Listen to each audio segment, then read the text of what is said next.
It's emergency drill time, and the Marines suddenly have to abandon ship. Conveniently, the fast attack craft is still moored at base on the Baltic Sea coast. Drills are part of the daily routine for the crew of 40 men and 1 woman.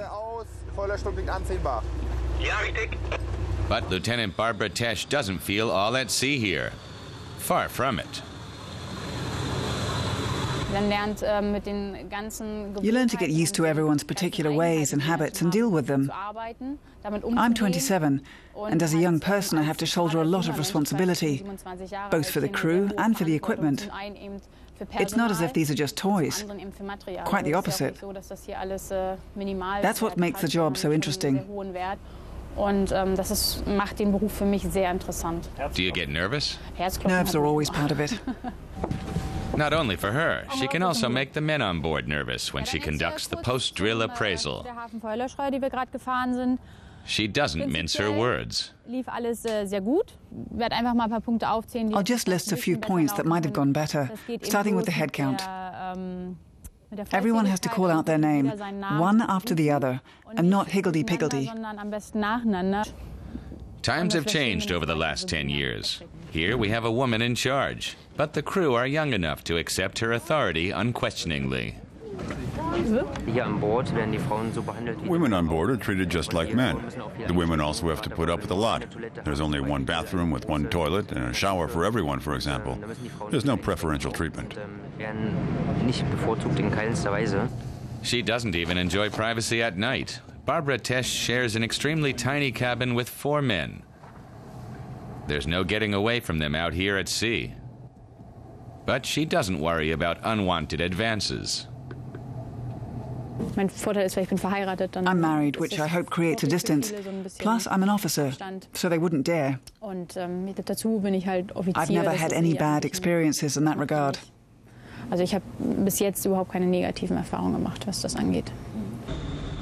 September 2009, Barbara Tesch's first tour of duty outside Germany, 3 months on patrol. Her ship was sent to scan the waters along the Lebanese coast, part of a United Nations mission to combat arms smugglers. I probably wasn't completely calm, but I do feel safe and secure here. I have confidence in the crew and myself, and in our teamwork. Of course, you don't know how serious the threat is. It was classed as safe for us, so I wasn't afraid.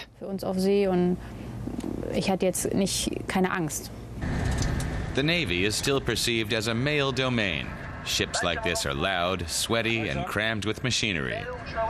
About 1,200 women serve in the German Navy, making 7% of the total force. The Army and Air Force have far more women in their ranks. Barbara Tesch has got used to life at sea and is already an old hand when it comes to the ins and outs of her craft, which is just as old as she is.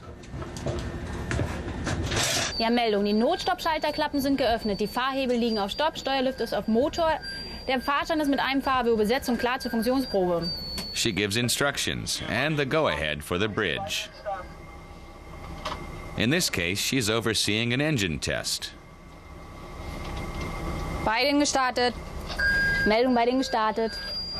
The first women to join the German Navy a decade ago did not always get a warm welcome from their male commanders. At first, like many others, I had certain prejudices. But you have to take a professional attitude, and you don't have a choice anyway.